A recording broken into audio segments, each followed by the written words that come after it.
J'ai fait appel à un architecte d'abord parce que vu la configuration du terrain, 350 mètres carrés, c'était vraiment très petit. Je me suis dit que je voulais me faire une maison qui soit durable et avec une bonne configuration. C'est-à-dire une maison qui soit dans les normes. Et pour cela, justement, j'ai fait appel à un architecte. Toutes les maisons sont blanches, vertes, orange à la rigueur. J'ai parlé avec Monsieur Sorel. Il m'a fait des propositions. J'ai fait des propositions à Monsieur Sorel et on est arrivé à la conclusion que ma maison serait de cette couleur-là parce que c'est la maison dans laquelle je veux me sentir bien, à l'aise. Et une couleur parme violette, c'est quelque chose que j'ai toujours aimé.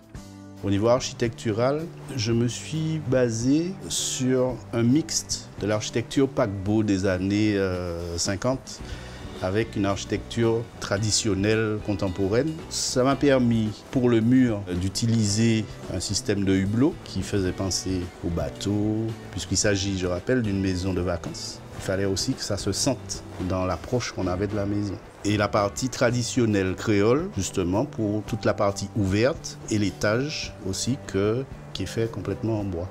L'orientation du terrain nous a donné aussi le positionnement de la zone de vie à l'extérieur, parce que la maison sur 2 niveaux nous permettait de dégager quand même une zone de vie vers le nord-ouest pour qu'elle soit ouverte et pas agressée par les intempéries.